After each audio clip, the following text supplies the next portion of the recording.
Hey y'all, I am answering part 8, discussion board 2 for the COVID sim.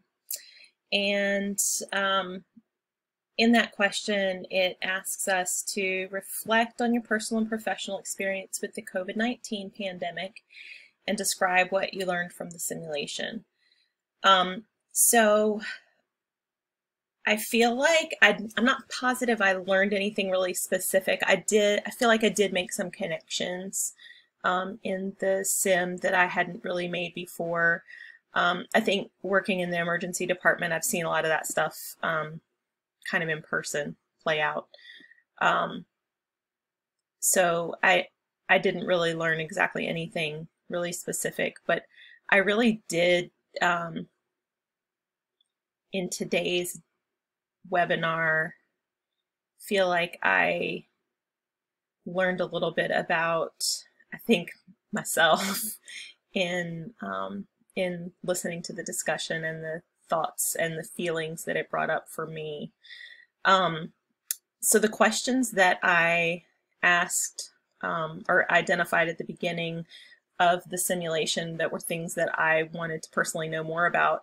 The first thing was, why are the PPE recommendations different or changing from what they were at the beginning or what we've been taught in nursing school? And I had some suspicions about that answer, and I feel like my suspicions were correct, that the PPE recommendations are changing not because it's now safe to suddenly be in the presence of an airborne illness without N95 and without gowns and without the proper airborne kind of room to negative pressure room, but because we lack the resources, so we just get thrown under the bus. And I think that part, it gives me some feelings. I have some thoughts on that maybe I probably won't share here because I don't really have much time. But the other thing was, what are the measures that we're doing right now, like as a state and as a country, to mitigate the damage from this disease, the social isolating and the staying at home unless you're essential and that kind of thing. I want to know, is it working? I've seen some things that maybe say it is, but I don't really know how to judge like online sources about things like that are like new and unfolding. It seems like it might be working, but then that leads me to my third question, which was, well, how do we stop? How do we reintegrate humanity back into humanity? How do we get back to going to the grocery store, anytime, and going back to class, and visiting people in the hospital? How do we do that without causing another resurgence?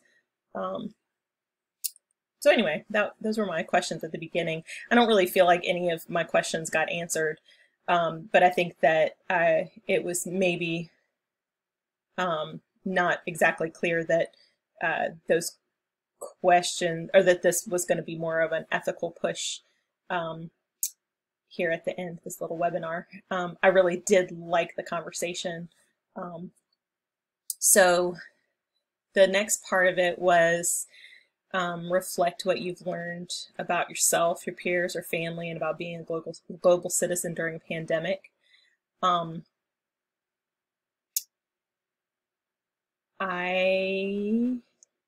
I think I already knew this about myself, that I have a really low tolerance for people, especially people in authority, giving BS, for lack of a better way of putting it. And I feel like there's a lot of that that's going around these days. I think when people in authority don't have answers, sometimes it's you get a sit down and shut up kind of response, as opposed to treating people like grown-ups and just laying it out and saying, we don't have enough PPE, we don't know how to keep you safe, and like, what, I don't know what we're going to do about it, and let's have a conversation. No, instead we get, oh, well, these are the recommendations today, and, you know, you're not allowed to wear your, you know, your mask, you know, in the room. You're not allowed to wear an N95 mask unless the person has been, you know, confirmed COVID or whatever. I feel like that kind of thing, I have really low threshold for dealing with that with grace. Because I kind of feel like you don't have my back, I don't have yours. Anyway, it's all sort of come down to that I am not sure I want to be a nurse. You know, all of you know that I came to nursing school really as a means to an end. I want to be a midwife, and this is the route that I chose to get there. And I had always planned to work in labor and delivery for a few years before I went to midwifery school, but I'm really thinking I might just go straight to grad school.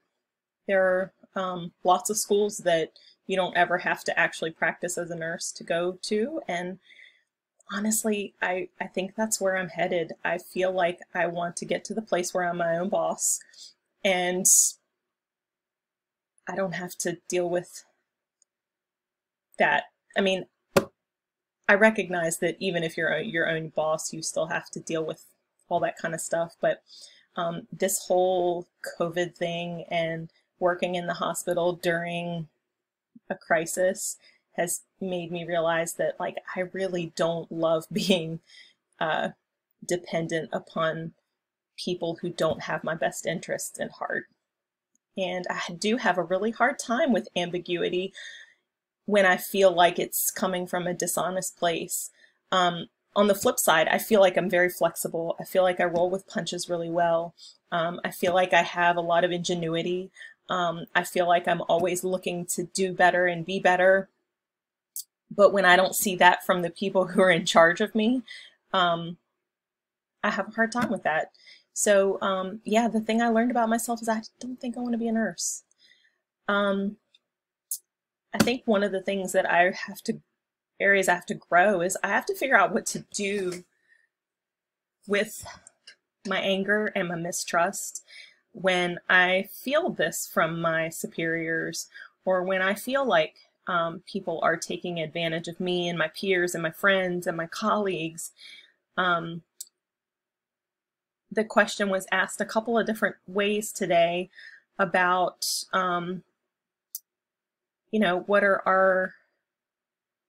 our recourse if we leave the job during this crisis? Like, and it was, what was answered was that, like, oh, you're a hero and it's a calling, and Catholic healthcare ministry is a calling, and we run into danger, and I'm not buying that.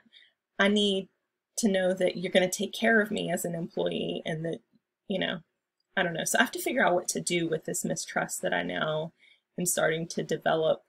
I've always been a little bit cynical, to be honest. I am a show me who you are, and rather than tell me, and I believe